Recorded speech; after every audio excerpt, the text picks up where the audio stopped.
Hey, happy day. So, something that has been coming up for me has to do with needs and wants, being selfless and selfish, being unconditional versus conditional. Um, uh, yes, a space of love or a space of fear is essentially what is the underlying essence of all those paradoxes. So they're all different aspects of the same coin, the opposites like the yin and yang, and just to have an awareness of them means we get to um, play to the strengths and the weaknesses of the opposites and the paradox. So a paradox really is opposites where there's no separation. It's the flip side of the coin. And that's what life is about. There isn't any division or separation. We are all one and the same thing. So if we take, for example, meeting our needs, our basic needs, according to, if we use Maslow as a reference and we use his hierarchy of needs, his pyramid dictates that there are 5 layers.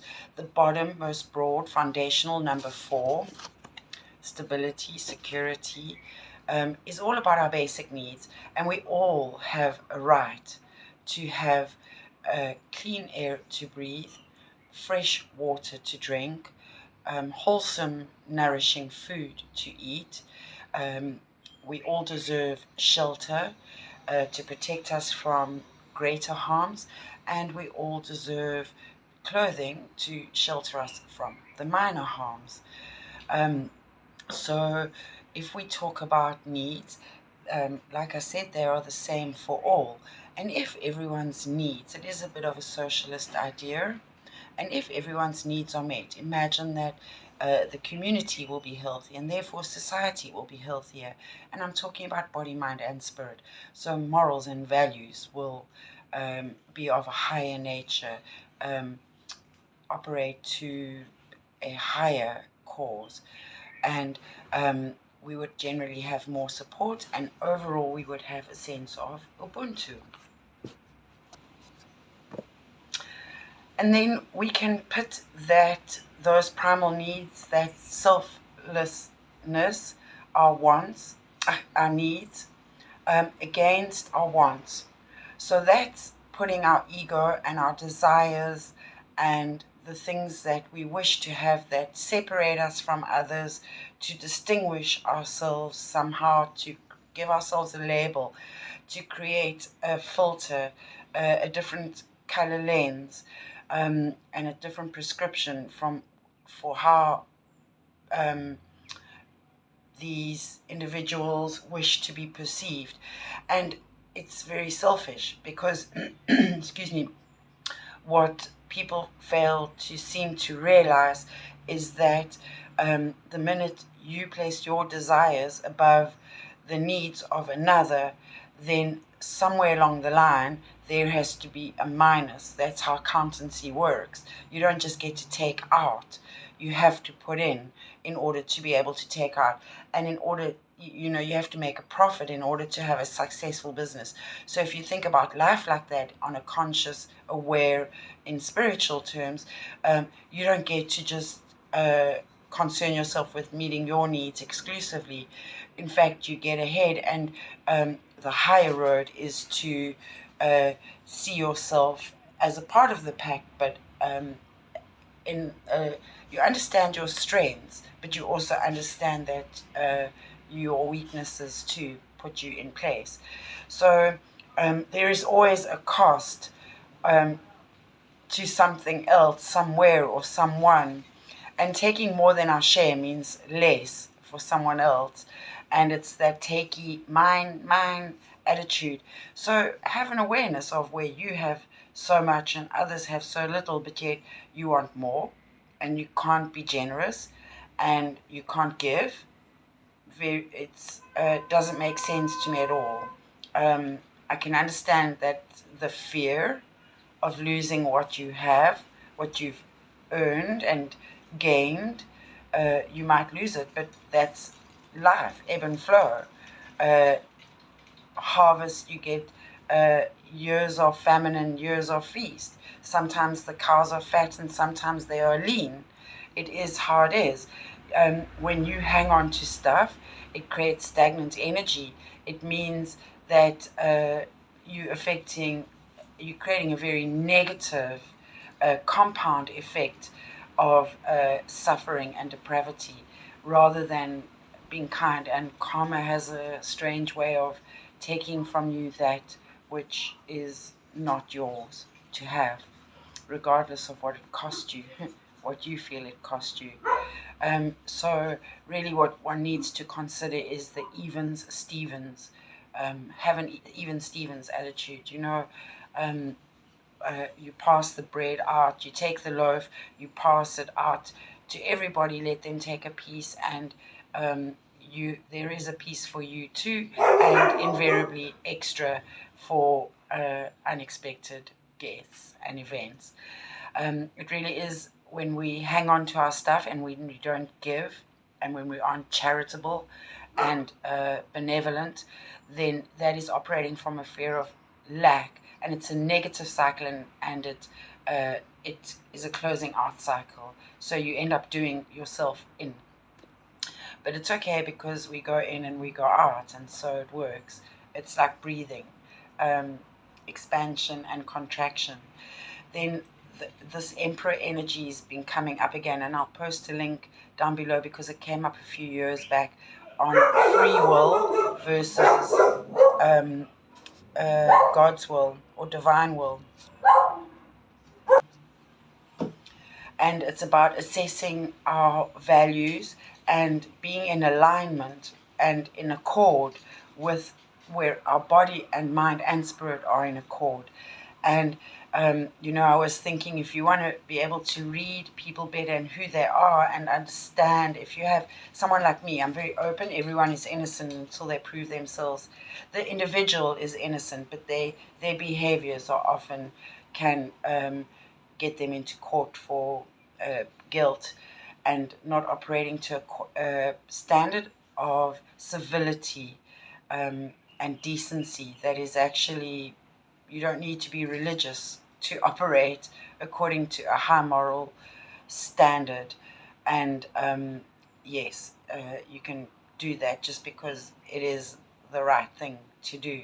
And it is better for you and better for everybody around you and your surroundings, the greater good of all. So what I wanted to do is share with you a reading from this book, A World Waiting to be Born, The Search for Civility by M. Scott Peck. And this book was written in it was published in 1993. So it's almost, it's 30 years old already, and yet we seem to have become more depraved. So this is chapter 8. Infinity, as above, so below. How to not waste your time. Prayer, or whatever you want to call it. I call it contemplation. Since it is neither easy nor painless, civility does not come naturally. It takes some work, and that work takes time. I have a very... I'm not going to read it all to you. So he says, I have a very full and busy life. And he's asked by people around him, how do you achieve so much? How are you so efficient and productive? And then he responds, other than being blessed by a good staff and a good support system, he says, because I spend at least 2 hours a day doing nothing. Ironically, the questioner usually responds by saying he's too busy to do that. My 2 hours of doing nothing are the most important hours of the day for me. I do not take them all in one gulp. Usually they are distributed into 3 40-minute periods. Shortly after I first awaken, in the late afternoon, and again before I sleep. They are alone times of quiet and solitude. I could not survive without them. I refer to these periods as my prayer time, as my contemplation time. During them, I actually spend no more than 5 to 10% of the time in what most people would call prayer, talking to God, and no more than 5 to 10% in meditation, listening for God. 90% of the time, I'm just thinking. But if I called it my thinking or contemplation time, people would feel free to interrupt it. And so that's what I'd referred to recently as if we change the narrative on the word boundaries and habits and routines, we would talk about non-negotiables. So what are the non-negotiables in your routine and your daily schedule that are about you and self-care and honoring your body, your mind, your spirit?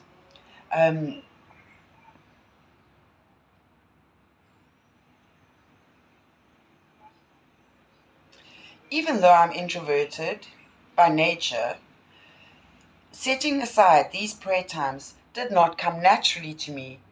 I had to have some outside help. Excuse me.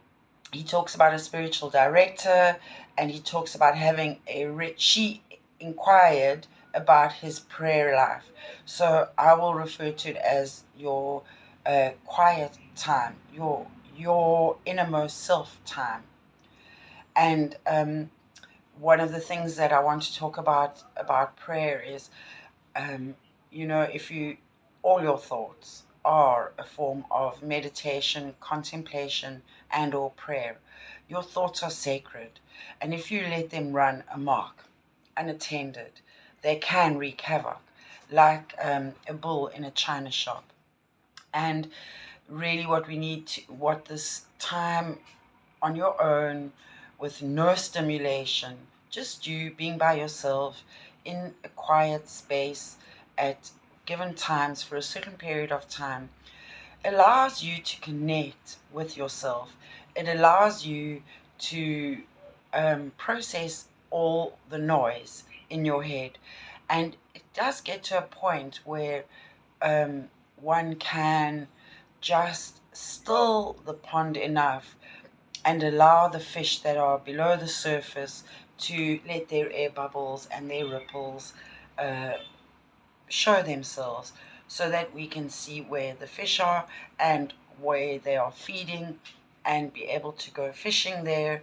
And in order to catch the fish, which is really when we have anxieties, grief, strife, and we are troubled and anxious and depressed and lonely and frustrated or whatever, then it's overwhelming. Our cup struggles to contain. It becomes a stormy sea to contain all those various emotions created by all the different thoughts. So when you allow your thoughts to process and receive each one and acknowledge it and experience it, sometimes it's upsetting. It will disturb the waters, and you should have emotions. You are an experiential being. You're not supposed to be numbed to sadness, to anger, to fear, to cruelty, to all the aspects of pleasure, bliss, yes, all the aspects of life. And we don't live in a state of suffering. We actually live in a place of bliss. We choose to stay in a state of suffering because of the mental and emotional runaway train or runaway bus. So having contemplative prayer time, again, every thought is a prayer. So it's more important to be aware of how are you speaking to God through every thought.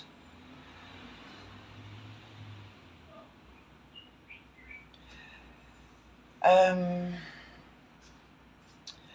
they talk about how practicing something is like anything, brushing your teeth. You have to make things non-negotiable, habits, routines, fit them in.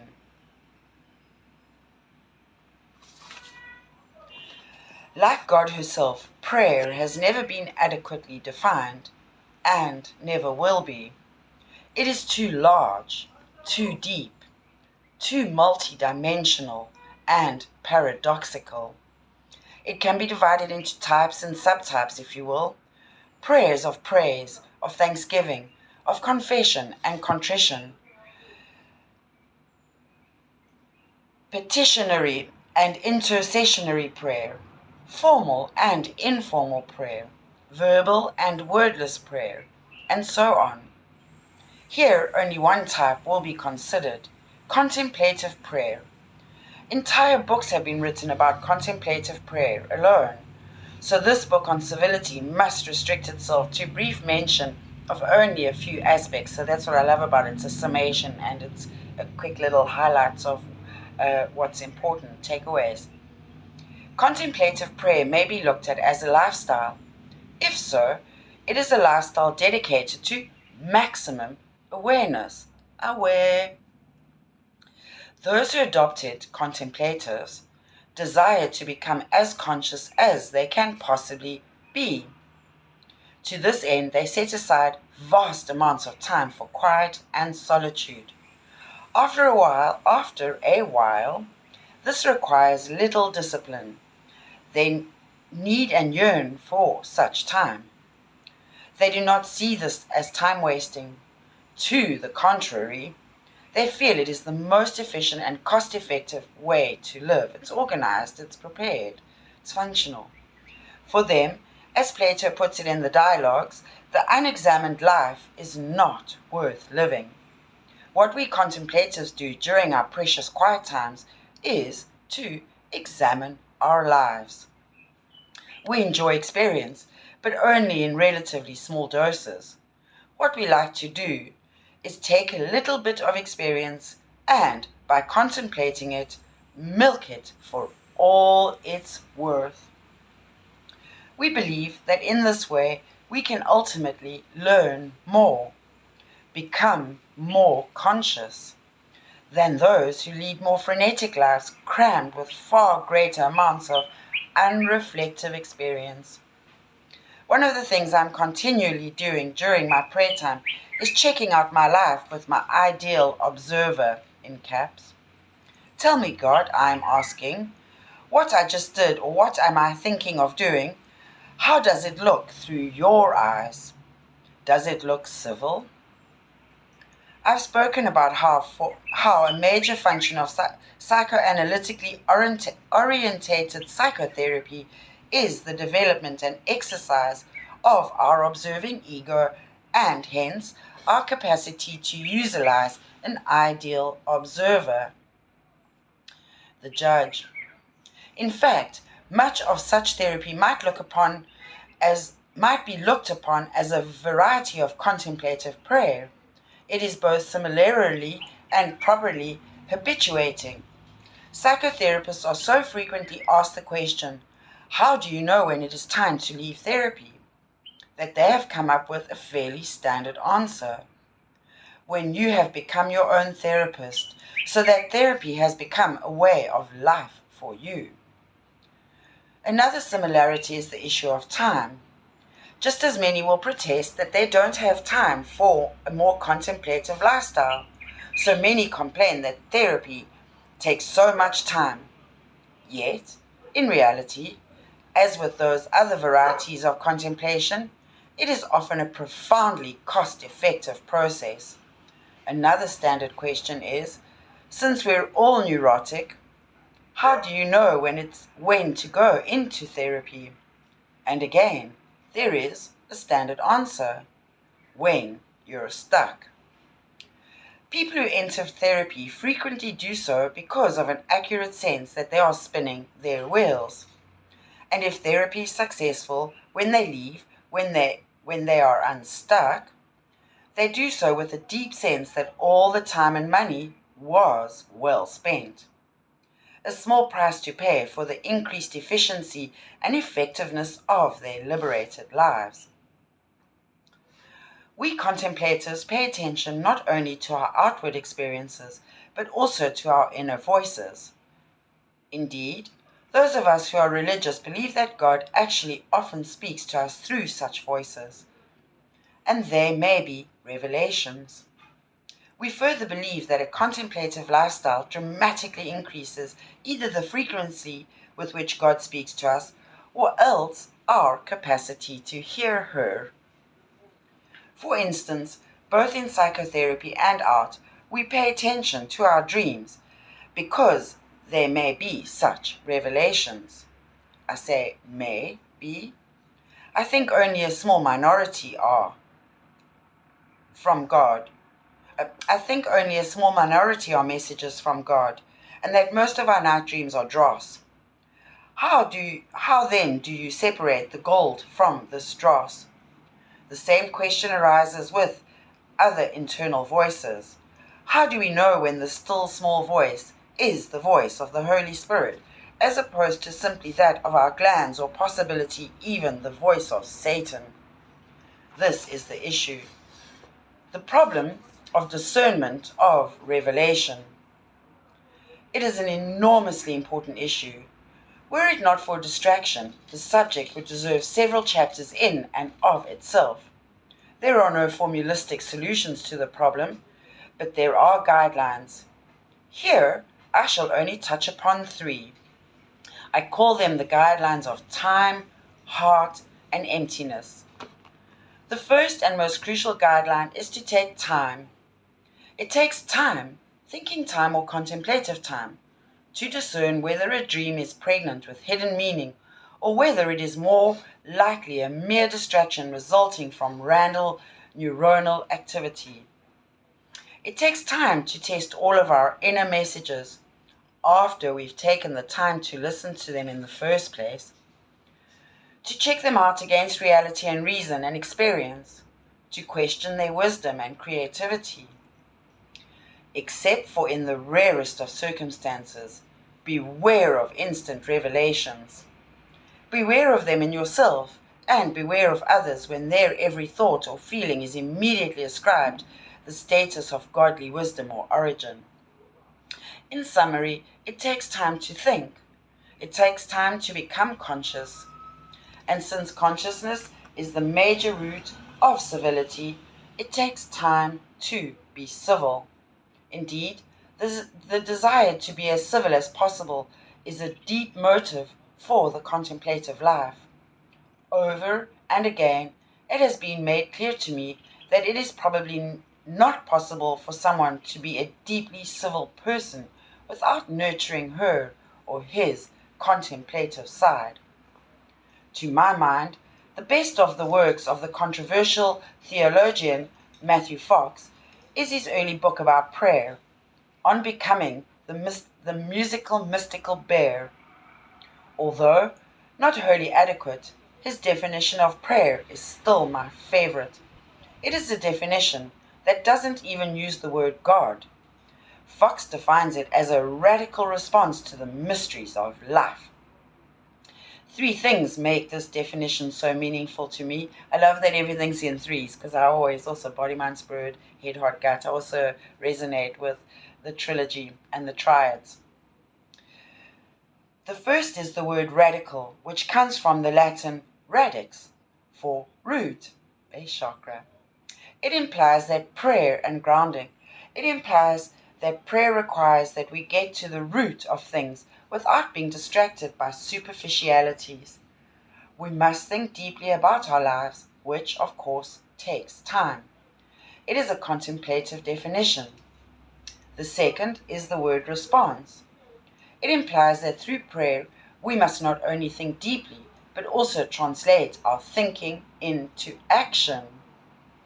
We need to behave out of deep thoughtfulness. Such behavior is civility if we assume, as I do, that deep thoughtfulness will result in both consciousness and submission to a higher power. Finally, it implies that life is an inherently mysterious business and that there are no easy answers or simple formulas. What happens when an unstoppable force meets an immovable object?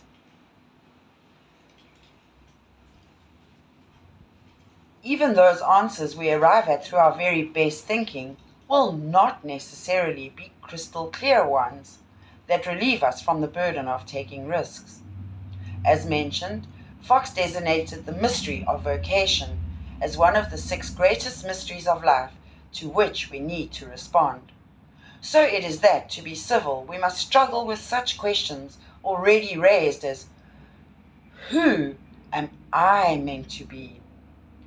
What is God calling me to do in this instance, in this organization, in my career?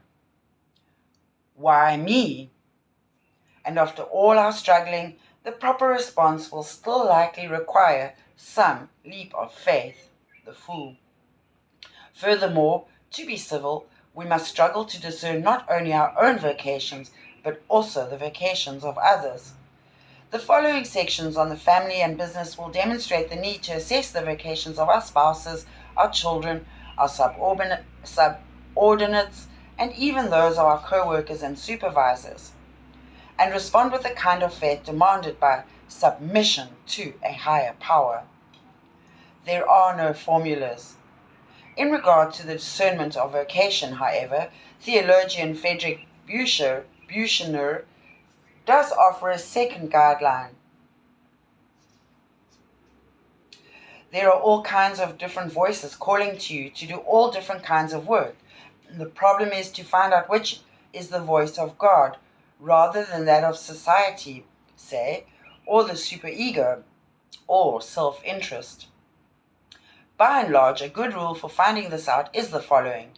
The kind of work God usually calls you to do is the kind of work, A, that you need most to do, and B, that the world needs most to have done. If you really get a kick out of your work, you've presumably met requirement A. But if your work is writing deodorant commercials, the chances are you've missed requirement B. On the other hand, if your work is being a doctor in the leper colony, you've probably met requirement B. But if most of the time you're bored and depressed by your work, the chances are that you've not only bypassed A, but probably aren't helping your patients much either. Neither the hair shirt nor the soft berth will do. The place God calls you to is the place where your deep gladness, your joys, desires, dreams, hopes, wishes, what you love to do, and the world's deep hunger meet. Well, that's where they meet. Buyer and seller, I guess. Student and master meet. So that's the end of the quote by that fellow. This is what I call the guidelines of the heart. 8 years ago, at a moment of intense struggle over whether to take on a new task that the world very much seemed to need done, even though I was feeling depleted of energy, I made my only emergency call to my blah, blah, blah, blah, blah, blah, blah, blah, blah. He was not given a simple piece of advice, or the advice was given, God never calls someone to do something that doesn't feel right in his heart. And so he skip a bit and then to carry on. It is not, however, a simple piece of advice. Joseph Campbell's expression of the vocational guideline of the heart, follow your bliss, has recently become very popular. It is valid for many occasions, but not for some others. When Jesus, for instance, sweating blood in sheer terror in the Garden of Gethsemane, accepted his call to go to the cross, he was not following his bliss. He did, I believe, choose the cross because it was the only alternative that felt right in his heart. But it was hardly a blissful alternative, which is often the healer's path, actually. So, from time to time, not too often, mind you, we may be called to make some radical response to life that is actually sacrificial. At such times, precisely because it is not so blissful, the call, as it did for Jesus, may feel quite murky. And I've been talking about the lotus and the murky waters and the mud rising through the mud. Moreover, since life is continually changing and evolving, these murky judgment calls, to use a play on words, may have to be made repeatedly. When I first began to lecture, I didn't know whether it was the right thing. Was it something God was telling me to do, or was I just on a narcissistic ego trip? And the same with me in my healing work. There are many times I have to toot my own horn in order to be vocal about what I do because it's my vocation. But but yet one has to do so with humility, and I'm often misunderstood and undervalued and underappreciated simply because people don't know and understand. But yet I don't. There's this reluctance to try something new, to challenge oneself. I might not be comfortable with it, but I'll try it, and then I'll be able to discern and make a rational, well-informed, consensual choice. Second rule, one of my second life rules: informed consent.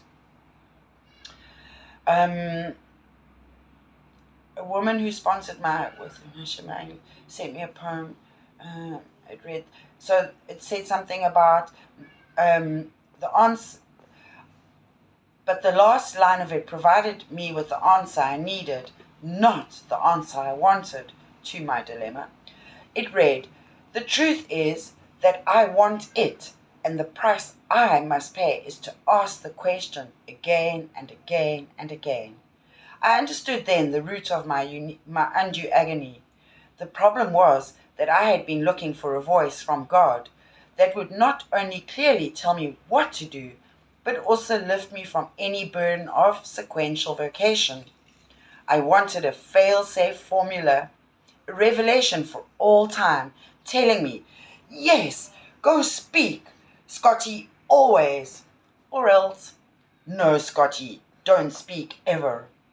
Instead, I realized what I would need to do each time I spoke, each month, each year, when I renegotiated my schedule. I would be to ask the question again and again, "Hey God, is this what you want me to be doing?"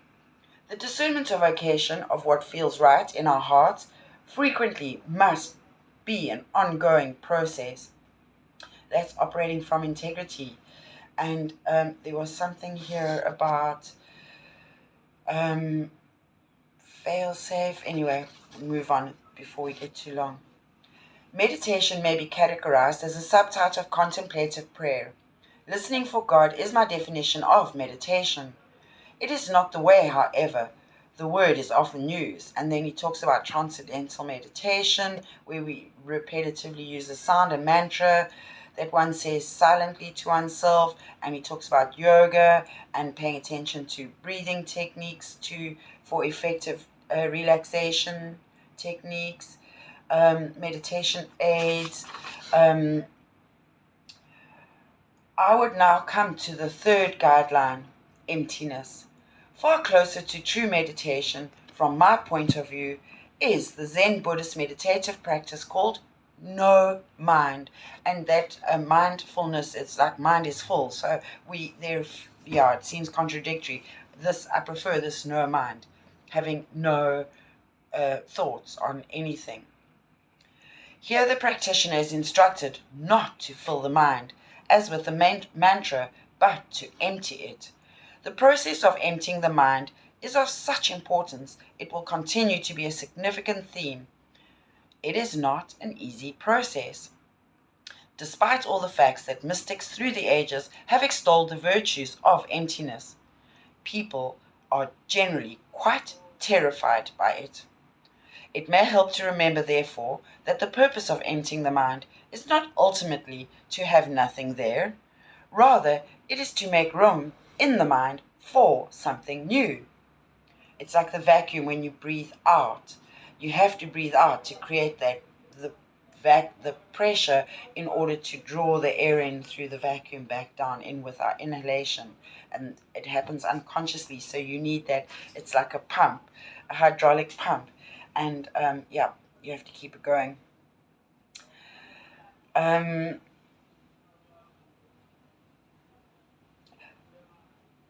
It is to make room in the mind for something new, for something unexpected to come in.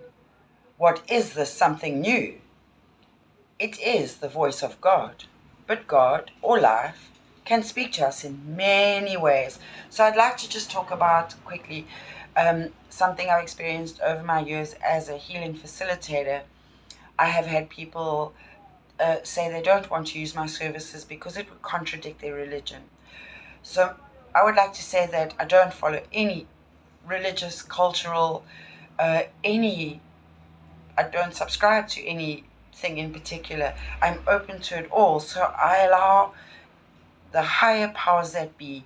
My intention is for good, for healing, for light, for love. And I can't see how any God would deny anyone that, or access to that, or use me as a tool to bring you, help you connect with your higher godly self in order to connect with the higher godly powers better and experience miracles in your life. And all the tools that I use are tools that God provided on this earth. And